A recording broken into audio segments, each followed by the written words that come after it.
Hi, good morning. Today we are going to practice articles. Articles పైన academic ఎగ్జామినేషన్స్లో కావచ్చు, competitive ఎగ్జామినేషన్లో కావచ్చు, ఖచ్చితంగా క్వశ్చన్స్ వస్తూ ఉంటాయి. అయితే ఇక్కడ ఆర్టికల్స్ పైన వచ్చే క్వశ్చన్స్ మనకు రెండు రకాలుగా ఉంటుంది. ఒకటి ఫిల్ ఇన్ ద బ్లాంక్ రూపంలో వస్తూ ఉంటుంది. రెండు సెంటెన్స్లోనే ఆర్టికల్ యూసేజ్ రాంగ్గా ఇచ్చింటాడు. ఆ రాంగ్ ఉన్న దాన్ని మనము ఐడెంటిఫై చేయాలి, లేక ఆ రాంగ్ యూసేజ్ని ఐడెంటిఫై చేసి కరెక్ట్ చేయాల్సి ఉంటుంది. ఇలా రెండు విధాలుగా ఉంటుంది. Most of you have clear idea about articles. చాలామందికి మీ అందరికీ కూడా ఆర్టికల్స్ పైన అవగాహన ఉంటుంది. బట్ కొన్నిసార్లు బాగా అవగాహన ఉండి కూడా అనవసరంగా మిస్టేక్స్ చేస్తూ ఉంటాం. ఆ మిస్టేక్స్ అన్నిటినీ మనము ఓవర్కమ్ కావాలి అంటే మనం ఈరోజు ఈ క్లాస్ చూద్దాం.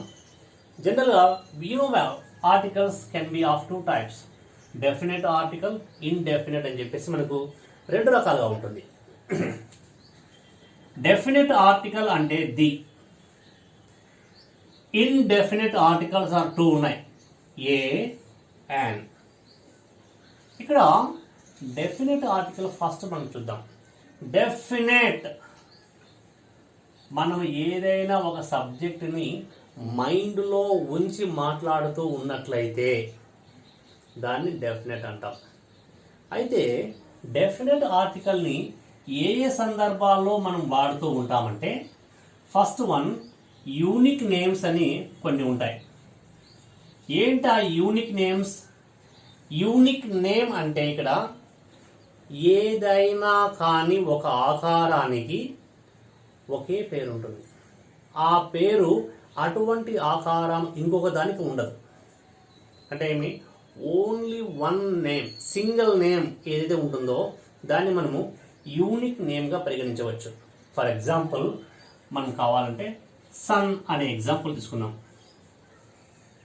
Sun, there are so many stars, but ప్రతి స్టార్కు ఈ పేరు ఉండదు. పర్టికులర్గా సన్ అనే దానికి మాత్రం ఒక పేరు ఉంటుంది. కాబట్టి ఒకే పేరు కలిగి ఉన్నది ఏదైనా కానీ యూనిక్ అంటారన్నమాట. అటువంటి యూనిక్ నేమ్కు ఖచ్చితంగా డెఫినెట్ ఆర్టికల్ ది వాడాలి. మనకు 9 ప్లానెట్స్ ఉన్నాయి. ఆ 9 ప్లానెట్స్లో ప్రతి ప్లానెట్కు ఒక పేరు ఉంటుంది. ఫర్ ఎగ్జాంపుల్ ఎర్త్, ఇది కూడా యూనిక్ నేమే. కాబట్టి దీనికి కూడా ఖచ్చితంగా డెఫినెట్ ఆర్టికల్ ది వాడాలి. అంటే జనరల్ సెన్స్లో వాడినప్పుడు అది కామన్ అవుతుంది.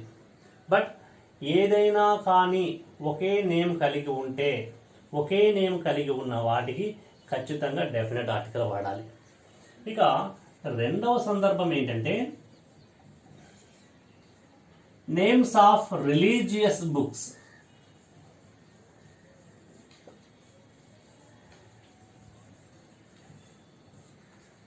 రిలీజియస్ బుక్స్ ఎక్కడ ఉన్నా వాటికి ఖచ్చితంగా మనము డెఫినెట్ ఆర్టికల్ వాడాల్సిందే.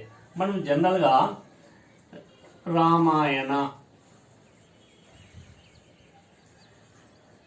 గీత, బైబిల్, ఖురాన్, ఇలా మత గ్రంథాలు ఉంటాయి. ఇటువంటి రిలీజియస్ బుక్స్ ముందు కూడా ఖచ్చితంగా మనము డెఫినెట్ ఆర్టికల్ ది ఉపయోగించాల్సిందే. The Ramayana, the Gita, the Bible, the Quran, ఈ విధంగా మనం ఉపయోగించాల్సి వస్తూ ఉంటుంది. అలాగే నేమ్స్ ఆఫ్ ఓషన్స్, ఎక్కడైనా కానీ మహాసముద్రాల పేర్లు కానీ, లేక నేమ్స్ ఆఫ్ సీస్, సముద్రాల పేర్లు కానీ, లేక నేమ్స్ ఆఫ్ రివర్స్. ఇక్కడ మహాసముద్రం పేరు కానీ, సముద్రం పేరు కానీ, నది పేరు కానీ ఎక్కడ ఉన్నా వాటికి ముందు డెఫినెట్ ఆర్టికల్ వాడాలి.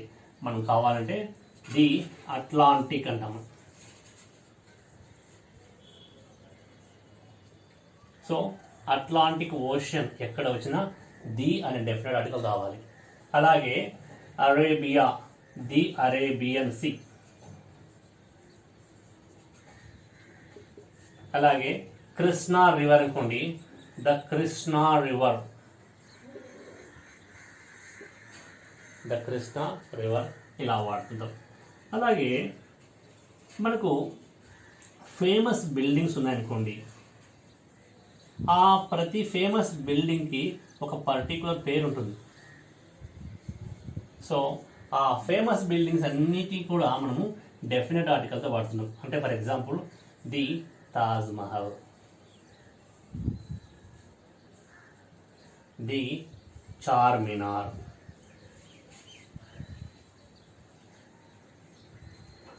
ఇలా వాడుతుంటాం మనం. అలాగే names of the mountain ranges, మనకు పర్వతాల సమూహం ఉంటుంది, వాటికి కూడా ఓ పేరు ఉంటుంది. వాటికి ముందు ఖచ్చితంగా మనము డెఫినెట్ ఆర్టికల్ వాడాలి. సో మౌంటైన్స్ ఎక్కడ ఉన్నా కూడా మనము డెఫినెట్ ఆర్టికల్ వాడాల్సి ఉంటుంది. మనం కావాలంటే మనం ఫర్ ఎగ్జాంపుల్ నీలగిరి, ఆల్ప్స్ అనుకోండి, నీలగిరి కాబట్టి ద నీలగిరి, ది ఆల్ప్స్ ఇలా వాడుతూ ఉంటాం. సో ప్రైమరీగా మనము డెఫినెట్ ఆర్టికల్ వచ్చేసి యూనిక్ నేమ్స్ ఎక్కడ ఉన్నా ఖచ్చితంగా డెఫినెట్ ఆర్టికల్ వాడాలి. అలాగే రిలీజియస్ బుక్స్ ఎక్కడ ఉన్నా కూడా ఆర్టికల్ వాడాలి.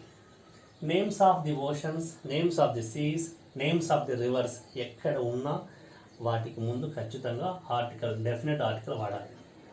అలాగే ఫేమస్ బిల్డింగ్స్ ఏదైనా కావచ్చు, ఆ ఫేమస్ బిల్డింగ్ ముందు డెఫినెట్ ఆర్టికల్ వాడాలి. ఏదైనా పర్వతాల పేర్లు కానీ అటువంటి వాటికి ముందు ఖచ్చితంగా మనము డెఫినెట్ ఆర్టికల్ వాడాల్సిందే. మనము వీటిని ఒకసారి ఎగ్జాంపుల్ మోడల్లో ప్రాక్టీస్ చేద్దాం. మనకు ఎగ్జామినేషన్ ఇలా ఉంటుంది. Dash earth is a planet. ఇక్కడ అర్త్ అనేది ఏంటి? యూనిక్ నేమ్, ఖచ్చితంగా డెఫినెట్ ఆర్టికల్ దీనే వాడాలి. అలాగే డాష్ గ్యాంగ్స్ రివర్, ఇంగ్లీష్లో గంగాని గ్యాంగ్స్ అంటారన్నమాట. Ganges river is a holy river. So name of a river. So ఖచ్చితంగా మనము డెఫినెట్ ఆర్టికల్ దీన్ని ఉపయోగించాల్సిందే. సో ఇలా ప్రాపర్గా ఉపయోగిస్తేనే అది కరెక్ట్ యూసేజ్ అవుతుందన్నమాట. డెఫినెట్ ఆర్టికల్ని ఇంకా ఏ సందర్భాలు ఉపయోగించాలి అంటే, ఒక సెంటెన్స్లో ఏదైనా ఒక నౌన్ రెండవసారి రిపీట్ అయితే, ఎనీ నౌన్, ఏ నౌన్ అయినా కావచ్చు, ఆ నౌన్ అనేది ఒకే సెంటెన్స్లో సెకండ్ టైం వస్తే ఎన్నిసార్లు రిపీట్ అయినా ఆ రిపీట్ అయితే ఆ రిపీటెడ్ నౌన్కి ముందు డెఫినెట్ ఆర్టికల్ వాడాలి. గుర్తుపెట్టుకోండి బాగా. Any noun that occurs again and again in the sentence that will take definite article the, ఖచ్చితంగా. అలాగే సూపర్లేటివ్ డిగ్రీ, మనకు డిగ్రీస్ ఆఫ్ కంపారిజన్ మనకు 3 డిగ్రీస్ ఉంటాయి. Positive, comparative, superlative. జనరల్గా సూపర్లేటివ్ అంటే ఖచ్చితంగా దానికి చివరిలో ఎస్టీ లేక ఈఎస్టీ ఉంటుంది. టాల్ అనే ఒక పదాన్ని, ఏ పదమైనా కావచ్చు, ఆ పదానికి కనుక ఈఆర్ఈఎస్టీ అని యాడ్ చేయగల ఫీచర్స్ ఉంటే దాన్ని మనము డిగ్రీ అంటాం. అటువంటి డిగ్రీలో సూపర్లేటివ్ డిగ్రీ అంటే ఏమి? చివరిలో ఎస్టీ కానీ ఈఎస్టీ కానీ ఉంటుంది. ఎక్కడైనా కానీ సూపర్లేటివ్ డిగ్రీ ఉంటే దానికి ముందు డెఫినెట్ ఆర్టికల్ ది రావాల్సిందే. Any degree, any superlative degrees. So before all superlative degrees we have to use definite article the. అలాగే నైసెస్ట్ అనుకోండి, ఇక్కడ మనకు est, nicest. So it is called superlative degree. So ఖచ్చితంగా superlative కాబట్టి దానికి ముందు definite article the రావాల్సిందే. అలాగే మనకు డిగ్రీస్ ఆఫ్ కంపారిజన్లో పాజిటివ్, కంపారిటివ్, సూపర్లేటివ్ అంటే ఏంటి? చిన్న ఎగ్జాంపుల్ చూస్తున్నాం మనము. టాల్, టాలర్, టాలెస్ట్, ఇలా we have 3 types of degrees. ఆ 3 types of degree లో positive degree, comparative degree, superlative degree. ఇప్పుడే చెప్పాను, సూపర్లేటివ్ డిగ్రీ అంటే చివరిలో ఎస్టీ కానీ ఈఎస్టీ కానీ ఉంటుంది. ఎక్కడైనా కానీ సూపర్లేటివ్ డిగ్రీ వస్తే ఖచ్చితంగా డెఫినెట్ ఆర్టికల్ ది వాడాల్సిందే. అలాగే పాజిటివ్ డిగ్రీ, కంపారిటివ్ డిగ్రీని కామన్గా ఉపయోగించినప్పుడు వాటికి ముందు ఆర్టికల్ రాకూడదు. కానీ ఏదైనా ఒకే సెంటెన్స్లో కంపారిటివ్ డిగ్రీ అంటే ఏమి, చివరిలో ఈఆర్ ఉంటాయి. సో అటువంటి కంపారిటివ్ డిగ్రీస్ ఒకే సెంటెన్స్లో 2 గనుక ఉంటే ఆ 2 కంపారిటివ్ డిగ్రీస్కి ముందు ఆర్టికల్ రావాల్సిందే. చూడండి, రిమెంబర్, కంపారిటివ్ డిగ్రీని ఒకటే వాడితే ఆర్టికల్ వాడకూడదు. బట్ ఒకే సెంటెన్స్లో 2 కంపారిటివ్ డిగ్రీస్ వస్తే 2 comparative degrees in a sentence, ఒకే సెంటెన్స్లో కనుక 2 కంపారిటివ్ డిగ్రీస్ వచ్చాయనుకోండి, ఆ 2 కంపారిటివ్ డిగ్రీస్కి ముందు డెఫినెట్ ఆర్టికల్ ది వాడాలి. ఇది చాలా చాలా ఇంపార్టెంట్. దీన్ని కరెక్షన్ ఆఫ్ ది సెంటెన్స్లో వాడుతూ ఉంటాడు. కాబట్టి be careful. So what I'm saying, ఏ సెంటెన్స్లో అయినా కంపారిటివ్ డిగ్రీస్ కనుక 2 వస్తే ఆ 2 కంపారిటివ్ డిగ్రీస్కి ముందు డెఫినెట్ ఆర్టికల్ ది ఉపయోగించాలి. అలా కాకుండా ఒకే కంపారిటివ్ డిగ్రీ వస్తే ఆర్టికల్ వాడకూడదు. ఒకే కంపారిటివ్ ఉంటే no article. But 2 comparative degrees కనుక ఒకే సెంటెన్స్లో ఉంటే ఆ 2 కంపారిటివ్స్ ముందు డెఫినెట్ ఆర్టికల్ ది వాడాలి. సో మనం కావాలంటే ఒకే సెంటెన్స్లో ఇలా ఒక చిన్న ఎగ్జాంపుల్ ఇస్తున్నాం.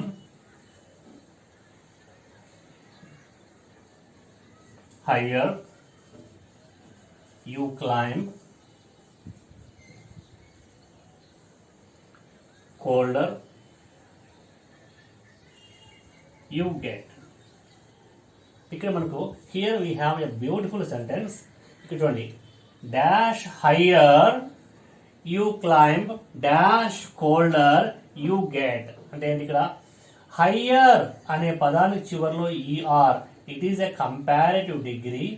అలాగే మనకి ఇక్కడ colder, it is also a comparative degree. అంటే ఒకే సెంటెన్స్లో కనుక 2 కంపారిటివ్ డిగ్రీస్ ఉన్నట్లయితే ఆ 2 కంపారిటివ్స్కి ముందు డెఫినెట్ ఆర్టికల్ ది ఉపయోగించాల్సిందే. The higher you climb, the colder you get. చూడండి, 2 కంపారిటివ్ డిగ్రీస్ ఒకే సెంటెన్స్లో ఉంటే ఆ 2కి ముందు కూడా డెఫినెట్ ఆర్టికల్ ది వాడాలి. ఇది కాంపిటేటివ్ ఎగ్జామినేషన్లో ఖచ్చితంగా ఇస్తూ ఉంటాడు, గుర్తుపెట్టుకోవాలి. తర్వాత ఇది కూడా చాలా చాలా ఇంపార్టెంట్. నెక్స్ట్ వన్ ఏంటంటే, ఒక కామన్ పర్సన్ని గ్రేట్ పర్సన్స్తో పోల్చడం. ఇక్కడ పోలిక అంటూ ఉన్నాను నేను. ఓ కామన్ పర్సన్, కామన్ వ్యక్తిని చాలా ప్రపంచంలోనే గ్రేట్ పర్సన్తో పోల్చడం. అటువంటప్పుడు పోల్చిన వాడికి ముందుగా మనము డెఫినెట్ ఆర్టికల్ ది వాడాల్సిందే. మన సపోజ్ ఫర్ ఎగ్జాంపుల్, చిన్న ఎగ్జాంపుల్ ఇస్తున్నాం. మీ ఫ్రెండ్ హరి అనుకోండి, మీ friend common person. Hari is dash Virat. Virat of our team. ఇక్కడ సెంటెన్స్ బాగా గమనించండి. Hari is dash Virat of our team. జనరల్గా మనం గ్రామర్ నేర్చుకునేటప్పుడు ప్రాపర్ నౌన్ అంటే ఏమి, particular name of a person ఎక్కడైతే ఉంటుందో ఆ పర్టికులర్ నేమ్ ఆఫ్ ఎ పర్సన్కి ముందు ఆర్టికల్ వాడకూడదు. కానీ పర్టికులర్ నౌన్ని, ఓ కామన్ పర్సన్ని ఓ గొప్ప వ్యక్తితో పోల్చినప్పుడు, వెల్ నోన్ పర్సన్స్తో పోల్చినప్పుడు ఆ వెల్ నోన్ పర్సన్కి ముందు డెఫినెట్ ఆర్టికల్ ది వాడాలి. ఇది చాలా చాలా ఇంపార్టెంట్ చూడండి. సో కామన్ మ్యాన్ని గొప్ప వ్యక్తితో అంటే వెల్ నోన్ పర్సన్స్తో పోల్చినప్పుడు ఆ వెల్ నోన్ పర్సన్స్ ముందు ఖచ్చితంగా డెఫినెట్ ఆర్టికల్ ది రావాలి. ఇలా ది అనే డెఫినెట్ ఆర్టికల్ని ఈ అన్ని సందర్భాల్లో వాడుతుంటాం. ఒకటేంటి, ఒక నౌన్ రెండవసారి వస్తే ఆ రెండవసారి వచ్చిన దానికి ముందు డెఫినెట్ ఆర్టికల్ ది వాడాలి. బిఫోర్ ఆల్ సూపర్లేటివ్ డిగ్రీస్, ఏ సూపర్లేటివ్ డిగ్రీ అయినా కానీ ఖచ్చితంగా డెఫినెట్ ఆర్టికల్ ది వాడాల్సిందే. అలాగే ఒకే సెంటెన్స్లో 2 కంపారిటివ్ డిగ్రీస్ వస్తే ఆ 2 కంపారిటివ్స్ ముందు ది అనే డెఫినెట్ ఆర్టికల్ వాడాలి. అండ్ కామన్ పర్సన్ని గ్రేట్ వెల్ నోన్ పర్సన్స్తో పోల్చినప్పుడు ఆ వెల్ నోన్ పర్సన్కి ముందు కూడా మనము డెఫినెట్ ఆర్టికల్ ది వాడాలి. ఇది డెఫినెట్ ఆర్టికల్ని ఉపయోగించే విధానం అన్నమాట. So here we have some examples. వీటిని ఒక్కసారి గమనిస్తే డెఫినెట్ ఆర్టికల్ పైన మనకు మంచి అవగాహన వచ్చేస్తుంది అన్నమాట. ఇక్కడ నేనేం చెప్పాను, ఫస్ట్ ఏ సెంటెన్స్లో అయినా ఒకే నౌను రెండవసారి రిపీట్ అయితే రెండవసారి రిపీట్ అయినది డెఫినెట్ అవుతుంది కాబట్టి దానికి ముందు డెఫినెట్ ఆర్టికల్ ది వాడాలి. ఇక్కడ మనకేంటి, try to get dash fruit but don't wait until dash fruit falls down. ఇక్కడ ఫ్రూట్ అనే ఒక పదం అదే సెంటెన్స్లో సెకండ్ టైం రిపీట్ అయింది. ఇలా ఏ సెంటెన్స్లో అయినా ఒకే నౌన్ రెండవసారి రిపీట్ అయితే ఆ రెండవసారి రిపీట్ అయినది డెఫినెట్ అంటాము. అప్పుడు ఖచ్చితంగా మనము డెఫినెట్ ఆర్టికల్ ది వాడాలి.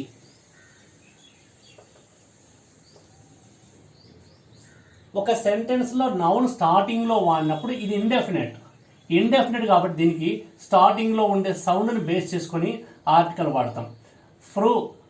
ఫా అనేది కాన్సోనెంట్ కాబట్టి ఏ అనే ఆర్టికల్ వాడతాం. సో ఇది common usage. Second one, Gandhi is dash greatest leader. ఇక్కడ గ్రేటెస్ట్ చూడండి, ఒక పదానికి చివరిలో ఎస్టీ లేక ఈఎస్టీ ఉంటే దాన్ని సూపర్లేటివ్ డిగ్రీ అంటారు. సూపర్లేటివ్ డిగ్రీ ఎక్కడ వచ్చినా దానికి ముందు ఖచ్చితంగా డెఫినెట్ ఆర్టికల్ ది వాడాల్సిందే. సో ఇక్కడ Gandhi is the greatest leader ఇలా వాడాలి. Next, dash harder you work dash safer you feel. ఇక్కడ మనకు హార్డర్ అనే ఒక కంపారిటివ్, సేఫర్ అనే ఇంకో కంపారిటివ్. అంటే ఏమి, ఒకే సెంటెన్స్లో కనుక 2 కంపారిటివ్ డిగ్రీస్ వస్తే ఆ 2 కంపారిటివ్స్ ముందు డెఫినెట్ ఆర్టికల్ రావాల్సిందే, ది. సో ఏ సెంటెన్స్లో అయినా 2 కంపారిటివ్స్ ఉంటే ఆ 2 కంపారిటివ్స్ మనము డెఫినెట్ ఆర్టికల్ ది వాడాల్సిందే. Okay, next, Kiran is dash Dhoni of our cricket team. ఇక్కడ కిరణ్ అనే కామన్ పర్సన్ని ధోని వెల్ నోన్ పర్సన్స్తో పోలుస్తున్నాడు. ఎప్పుడైతే కామన్ పర్సన్ని గొప్ప వ్యక్తితో పోలుస్తారో ఆ గొప్ప వ్యక్తి ముందుగా డెఫినెట్ ఆర్టికల్ ది వాడాలి. ఇవి డెఫినెట్ ఆర్టికల్ వాడే సందర్భాలు అన్నమాట. Now let us learn indefinite articles. అందరికీ బాగా అవగాహన ఉంటుంది. ఇండెఫినెట్ ఆర్టికల్స్ అంటే మనకు 2 ఉంటాయి. ఒకటి ఏ, 2 యాన్. ఏ అనే ఆర్టికల్, యాన్ అనే ఆర్టికల్ 2 కూడా ఇండెఫినెటే. మరి ఏ సందర్భాల్లో వాడాలంటే, ఏ అనేది కాన్సోనెంట్ సౌండ్,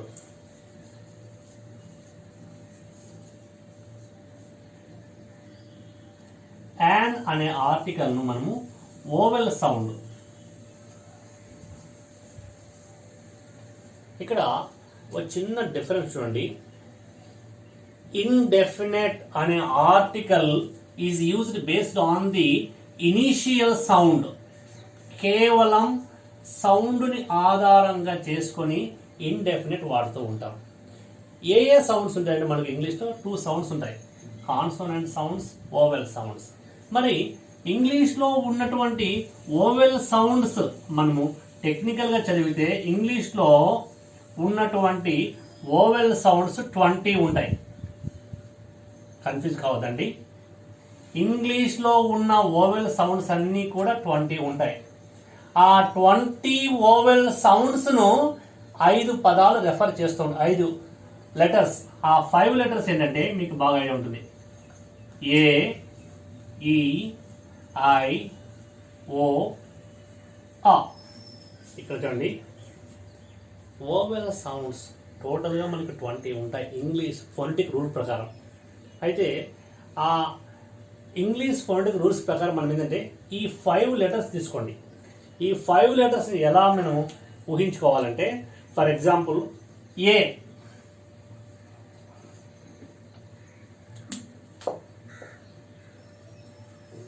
ఏ, ఈ, ఐ, ఓ, ఆ. మనకు మంచి అవగాహన ఉంటుంది. ఒకటి ఏంటంటే ఇంగ్లీష్ లాంగ్వేజ్లో ఒక అక్షరానికి చాలా సౌండ్స్ ఉంటాయి. ఫర్ ఎగ్జాంపుల్ యు అనే దానికి 2 శబ్దాలు ఉంటాయి. కొన్నిసార్లు యుని మనము ఆలా పలుకుతుంటాం, కొన్నిసార్లు యూలా పలుకుతుంటాం, అంటే యాలా పలుకుతుంటాం. సో ఎప్పుడైతే మనం యుని ఆలా పలుకుతామో అది ఓవెల్ సౌండ్ అవుతుంది. ఓ కూడా మనకు 2 శబ్దాలు ఉంటాయి. కొన్నిసార్లు ఓ అంటాం, కొన్నిసార్లు వా అంటాం. ఓ అంటేనే ఓవెల్, వా అంటే కాన్సోనెంట్, గుర్తుపెట్టుకోవాలి. అలాగే ఐని మనము ఈలా పలుకుతుంటాం, ఐలా పలుకుతుంటాం, 2 కూడా ఓవెల్ సౌండ్సే. ఈ అనే దాన్ని కూడా 2 శబ్దాలు ఉంటాయి, అంటే చాలా 3 సౌండ్స్ ఉంటాయి. For example yeah sound, European yeah sound. Yeah అంటే కాన్సోనెంట్, బట్ ఈని ఈలా పలికినప్పుడే ఓవెల్ సౌండ్ అవుతుంది. ఈని ఈలా పలికినప్పుడే ఓవెల్ సౌండ్ అవుతుంది.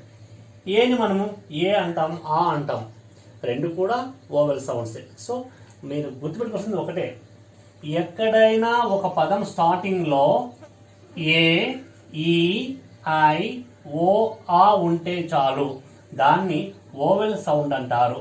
అప్పుడు ఖచ్చితంగా మనము యాన్ అనే ఆర్టికల్ని వాడాలి. ఏ, ఈ, ఐ, ఓ, ఆ కాకుండా మిగిలిన అన్నీ కూడా కాన్సోనెంట్సే. మనం కావాలంటే మన తెలుగులో కా నుండి చివరి దాకా ఉన్న శబ్దాలన్నీ కూడా ఓవెల్సే, సరే కాన్సోనెంట్సే. కా నుండి చివరి దాకా రా వరకు ఉన్నటువంటి అన్ని సౌండ్స్ని మనము కాన్సోనెంట్స్ అని అంటుంటాం. అప్పుడు కాన్సోనెంట్ సౌండ్ ఎప్పుడైతే స్టార్టింగ్లో ఉంటుందో దానికి మనము ఏ అనే ఆర్టికల్ని వాడాలి. ఇది ఇండెఫినెట్ ఆర్టికల్ యొక్క డెఫినేషన్.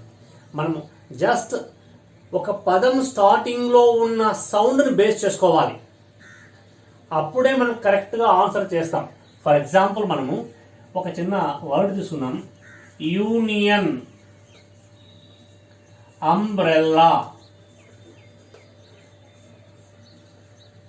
ఇప్పుడు నేను చెప్పాను, ఏ పదానికైనా స్టార్టింగ్లో ఏ, ఈ, ఐ, ఓ, ఆ ఈ 5 శబ్దాలు ఉంటాయో అది ఓవెల్ సౌండ్ అవుతుంది.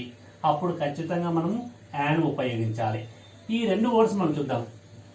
Union, union, umbrella. ఇక్కడ ఒకే లెటర్ ఇస్ సేమ్, యూనే, బట్ సౌండ్స్ ఆర్ డిఫరెంట్. ఈ స్టార్టింగ్లో మనం దీన్ని యూ అంటున్నాం, యా. యా అంటే ఏంటి? కాన్సోనెంట్, కాబట్టి ఏ యూనియన్. ఇదేంటిది? అంబ్రెల్లా, కాబట్టి ఆ అంటే ఏమి? Vowel sound. So an umbrella. ఇది మనం గుర్తుపెట్టుకోవాలి. సో ఎక్కడైనా ఓ పదం స్టార్టింగ్లో ఆ పదాన్ని స్టార్టింగ్లో ఉన్న లెటర్ని ఎలా పలుకుతున్నామో, initial sound of the word is important. స్టార్టింగ్లో ఉన్న శబ్దము ఓవెల్ అయితే యాన్ వాడాలి, స్టార్టింగ్లో ఉన్న శబ్దము కాన్సోనెంట్ అయితే ఆర్టికల్ ఏ వాడాలి. ఇది simple brief explanation about indefinite articles. ఒకటే సింపుల్. ఇండెఫినెట్ అంటే ఏమి? మనకు 2 ఉంటాయి. ఏని మనం సింపుల్గా ఏ ఫార్ కాన్సోనెంట్. కాన్సోనెంట్ అంటే ఏమి? కా నుండి రా వరకు. And four vowel sounds. Vowel sounds అంటే ఏమి? ఏ, ఈ, ఐ, ఓ, ఆ. ఆ చూడండి, నాట్ యూ. సో వీటిని బాగా అర్థం చేసుకొని ఎగ్జామినేషన్లో అప్లై చేయండి. You can use articles perfectly. Thank you. If you like my class, please give me your opinion and subscribe my channel.